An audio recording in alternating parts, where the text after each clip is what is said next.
Can you see me? Hi, yeah, I can Hi, how see. are you? Hi, good, and you? Can you see me? Yes, I can see you. How are you? Yeah, I'm good. And you? Can you see me as well? You have the spinning wheel of death, but as long as you can hear me, we're good. Okay, yeah, I can hear you. Maybe you will see me also in a bit. Okay, I Uh, can hear you perfectly. okay, but you can hear me, that's good. Um, so, hi everyone, and thank you, Dawn, for joining us today and taking your time.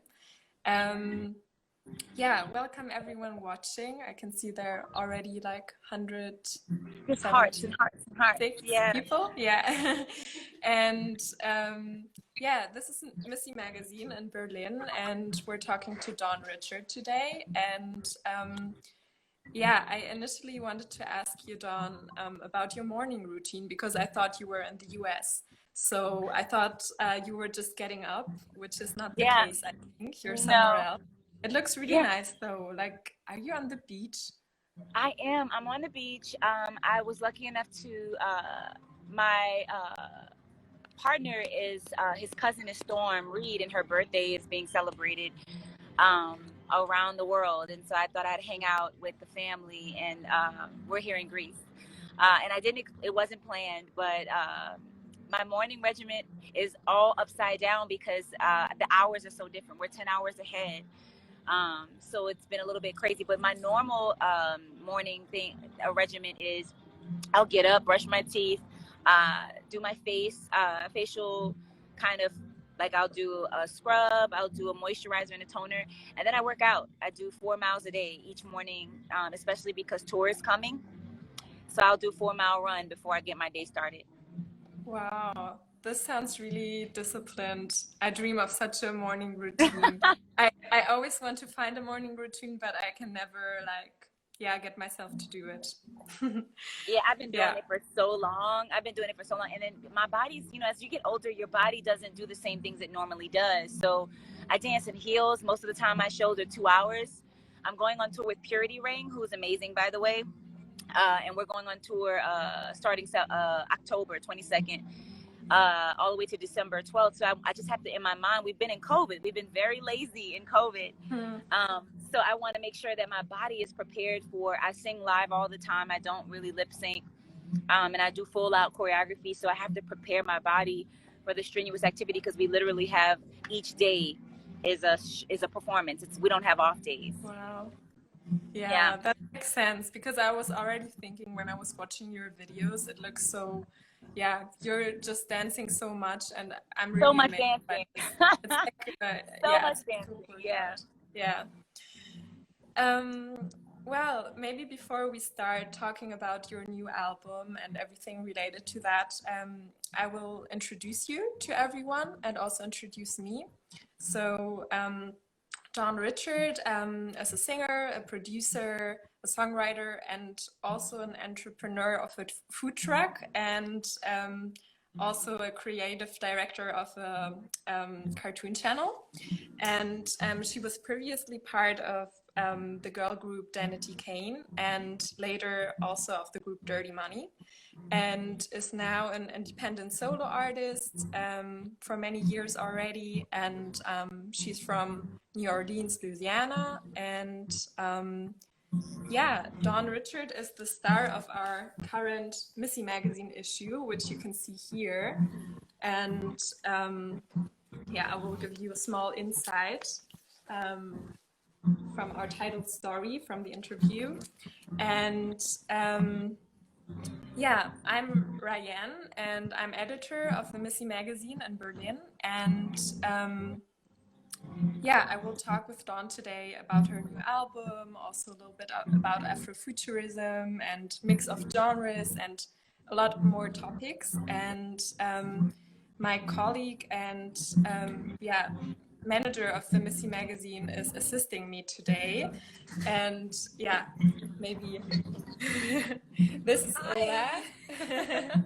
And Yeah, Ola will take care of the comment section in this live talk. So everyone who's watching, you can post your questions you have for Dawn, and Ola will collect them. And at the end, when I ask my questions, I will also try to ask some of your questions. And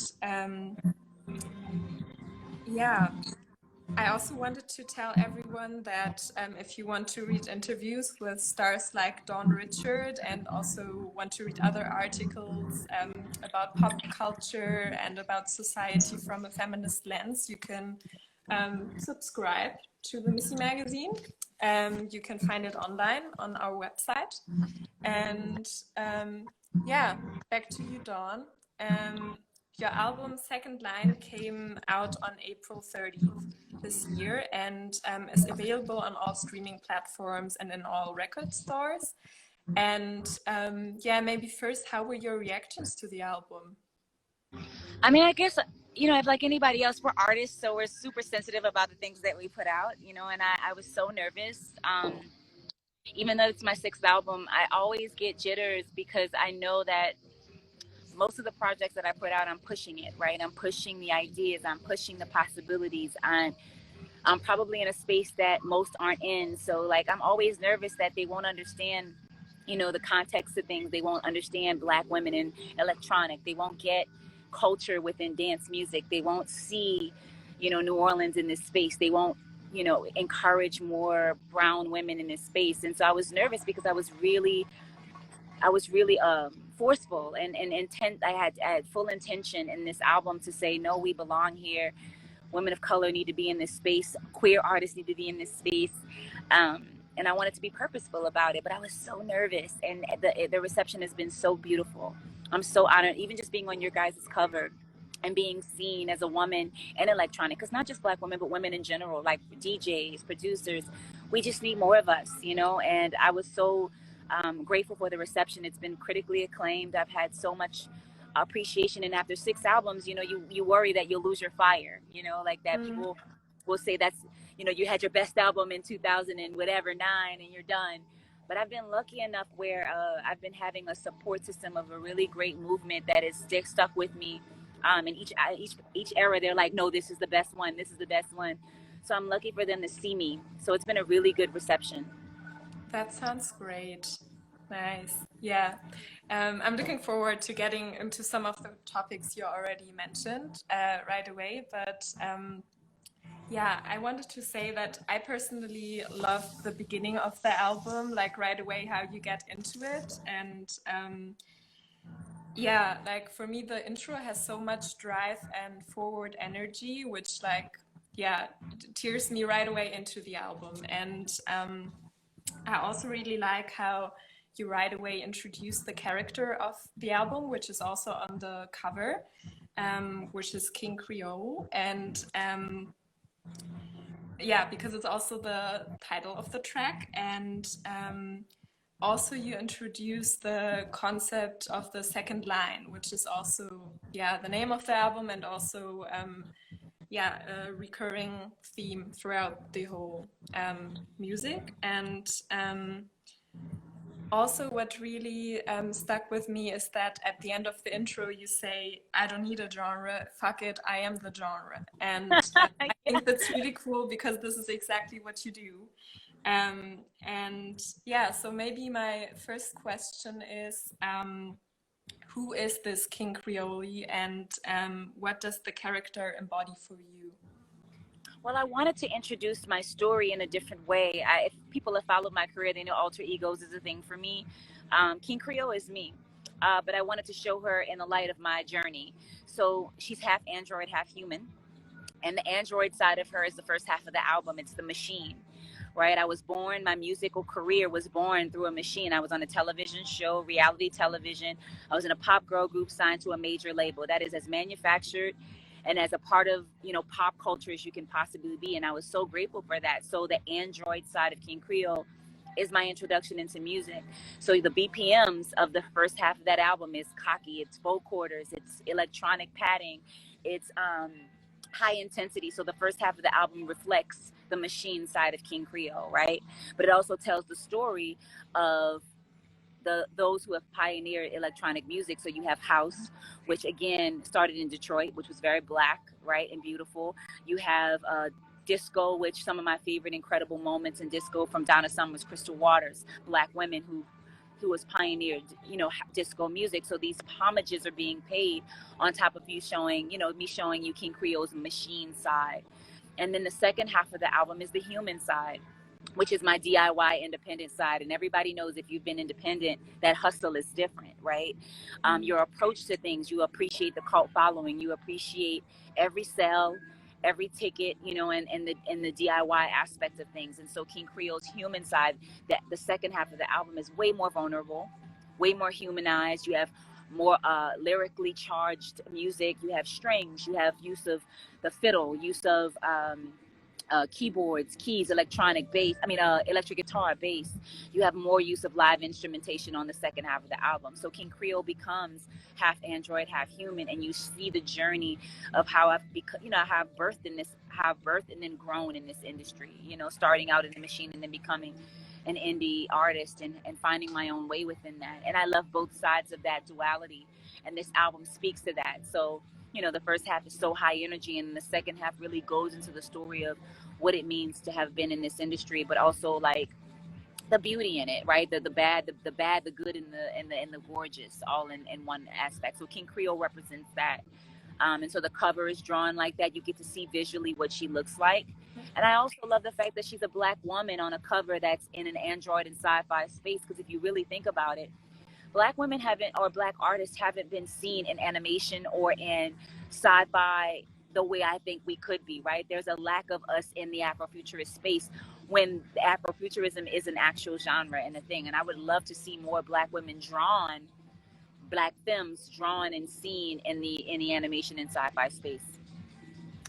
Wow, this is so interesting because I totally noticed the difference, the shift between the first half of the album and the second half. I was just talking with Ola about it earlier on, but I didn't know it had this meaning, and it makes perfect sense. So I'm really amazed by this concept. Yeah. And it's good. You can go listen back and hear it, you know, and see it, because it's and even the story. But that's how King Creole was made, the machine. And I am both, you know, and I'm okay with being both. I don't hate the machine. It was beautiful for me, and I had an incredible run. And I also love being an independent artist, and I've had an insane run there. And I've actually had an equal split. I've been 10 years with major labels, and then I've been 8 years as an indie artist. So I've kind of had equally the same amount of love in both. And I wanted to tell that story. Cool. Nice. Yeah, so maybe also a little bit connected to this, Afrofuturistic creature and the scenery that you create with this narrative. How does this connect to New Orleans, which you reference to through the whole album as well? And maybe also connecting to this, maybe you can say something about Second Line and also about voodoo. Yeah, so New Orleans has been a through line for me. I love my city. I love where I come from. And I always felt like New Orleans was represented as one thing, or not one thing, but a certain thing, right? Soul, R&B, jazz. And I always felt like, you know, that wasn't who I was as an artist, but I still love my city, and it makes who I am. And I wanted to show visually, artistically, sonically that New Orleans can be so much more. So I named the album Second Line because we see death differently than everyone else, right? We celebrate death as a celebration of a homecoming. We celebrate the legacy of someone. We dance. And I thought during COVID, during a time where the death of the old cliche idea of an artist, it's dead. You know, the major label only is succeeding, that's dead. We have streaming, we have SoundCloud. You no longer need a label. You no longer need all these aspects. You can really find a journey for yourself. Your success is what you make it to be. So I wanted to give a funeral, but I wanted it to be a dance, a celebration to what I was once, but what I've become. And COVID helped it because people were inside and they needed an album to dance. They needed a moment to get in the streets and have a good time. And so there was a double meaning here where I created an album that is about the dance and the celebration of legacy, we appreciate what our pioneers have given us as artists, but we also have a new wave coming and a new era of artists. And I wanted to create a sound that shows love to New Orleans, right? But in a way no one's ever heard it or seen it before. So you get culture. And I think in EDM, especially electronic music, we've lost that, right? We think that electro music is linear, right? It's just house, four to the floor, and that's it. But I think you can have culture within EDM. You can have soul and presence and storyline, and still create a dance record that can be played in the clubs, but still have powerful meaning. And that's what I wanted for this album. Nice. Maybe you can explain really shortly what a second line is for Yeah. the viewers who don't know it. So in New Orleans, we have funerals, and the funerals represent their social clubs that, in the midst of death, they dance and celebrate. So we'll have 4 to 5 piece band, brass band, and it'll start in the church or wherever you choose to have your funeral, and then it will leak out to the streets. And all you'll hear is music and people dancing, celebrating the legacy of someone. And if you hear it, you're welcome to come outside and dance along in that celebration. And I just always love that New Orleans celebrates death like that. It's never negative. Yeah. It's a choice to celebrate the legacy of what someone left behind. That's so beautiful. I wish this for my funeral. I think it sounds really nice. It's really beautiful, and I thought it'd be really cool to recreate that with an album, and that's why I named the album Second. I'm not your conventional artist, and I've given death to the idea of, like, you got to look light skinned, you've got to be a certain type of pretty, a certain type of black to be a pop star. No, I'm gonna death to that idea. There is something new coming, and I love how it's looking. Yeah. Nice. Yeah, maybe you already mentioned it a little bit, but how has the musical and cultural heritage of New Orleans influenced also in your genre mix and in the way, you integrated many different kinds of styles into your music? Yeah, I think for me, New Orleans is the definition of New Orleans is a gumbo, right? It's a mix of cultures, sound. We have French, Spanish, Indigenous, Native American, African. That's all in us, and so it makes it seems not far-fetched that I would make an album that has all of these beautiful genres mixed together, because I was born in a city that had that as well, just in cultural aspects. But I also feel like with this album, if I was going to talk about electronic music and Black people and Black women in it, I had to give love to those who have given us the space to do it. Larry Heard, Crystal Waters, Donna Summer. These are Black people who have been pioneering music for a long time. So I felt it only smart to put that within the album, on top of the sonic love that I've given New Orleans. And I also wanted to choose to do a sound that maybe New Orleans wasn't necessarily attached to. People thought I would make an album and you say New Orleans and they want to hear horns, live horns. And that is a part of us, but I kind of wanted to push people a little further to show them that we aren't just live brass bands. We can incorporate BPMs, times, culture, my mom being a narrator, having her talk, having, her tell her story. Sorry, the thing is loud. All those things matter. And I put that within the project. So all those genres to me make up who I am as an artist. Because my first concert was Green Day. My first concert was a rock concert. I loved Bjork. I loved, Chris Cunningham, but I also loved Otis Redding, Prince. I loved all those things. And I think all those things need to be a part of this album as well. So I thought that blend was needed. Why do you have to be limited to one genre? You can be the genre. Yeah, nice. You just mentioned your mother, and I also wanted to ask you about this because you also said in our interview that this album is dedicated to your mom, and the album before was for your father. And I wanted to ask you, what role does the family play for you, and why did you choose to, dedicate those albums? What I've noticed with COVID is that life is short. I've always been close with my family, but when I did New Breed, which was my album prior to this, my father was diagnosed with cancer. And the day he was diagnosed, I promised myself there would never be a day where I didn't have a close relationship with him, that I wouldn't do things with him. So he's played live with me, just things that you would never think. I just wanted to give him memories, give myself memories that we would just look back and be like, man, we lived together, we did it together. I did that with my father, and I thought it would only right when I kept doing this album. I heard my mom. If you cannot talk about a strong woman or King Creole without talking about a Louisiana woman, and the level of strength that you have to endure. My mom was raised during segregation in the South, right? And she could pass for white, but my father could not. And they would go on dates and be separated because they couldn't drink after the same water. There was just a lot of and my mom was strong through all of that, and as we would talk during COVID, I got stuck at the house during COVID. And if being stuck at home as an adult is not the best, it's dealing with your parents is a thing, but it was beautiful because I started to talk with her and get all this great information. And as we talked, I realized I need to tape this. I need to, she had no clue she was going to be on the album, but so all the tapes is your mom, right? It's my mom. I thought it was you, but no, we were talking. Mom. I was interviewing her, right? But it was just her talking about. She to me represents New Orleans. She represents it. Like, my album isn't literal. Like, when I say it's New Orleans, it's not. You're not gonna hear. She embodies it. The blending of genres. That's New Orleans. The choice, the swag, the cockiness, the chanting in the album. Those are the New Orleans elements. And that was the point. I wasn't going to give you a cliche idea of New Orleans. I was going to give you a different possibility, a different expectation of New Orleans. Yeah. Well, also, yeah.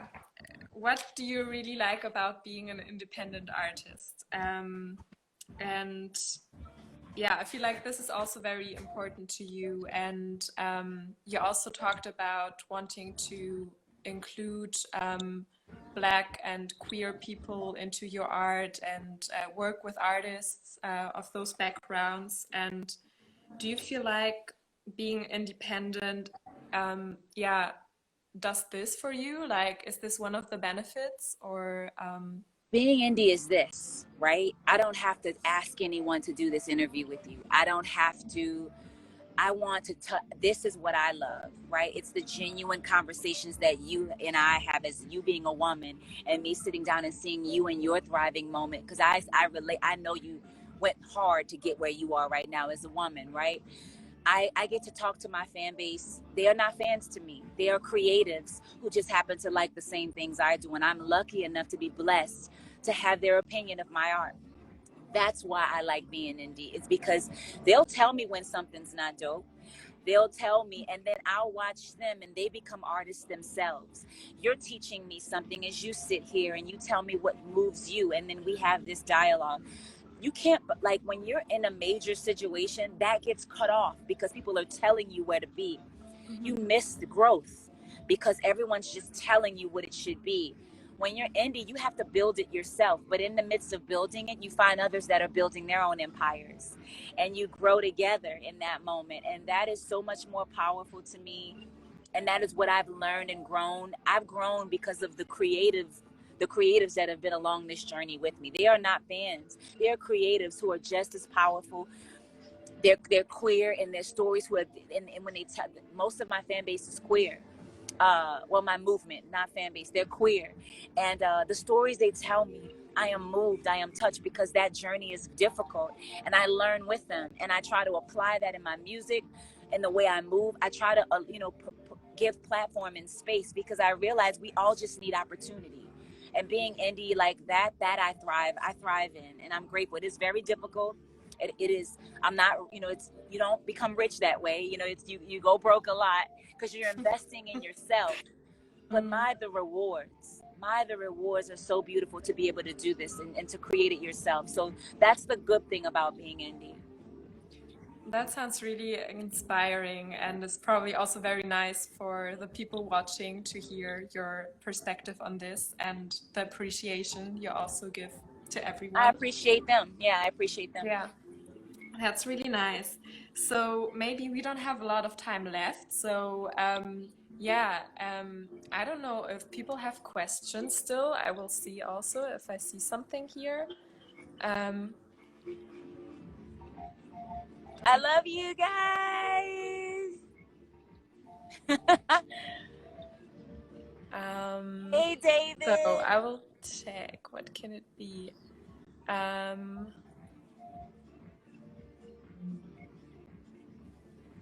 what's your favorite track to write on the album? Like, which one did you enjoy most to write? It's a sequencing because it wasn't just the writing, it was how I sequenced it. I really love it. Le Petit Mort into the Radio Free, into the Potter, into Perfect Hmm. Storm. There's just a beautiful, the story that's being told there is, I've all the works that I've done, I'm just really proud of the way that was sequenced and how that story was told.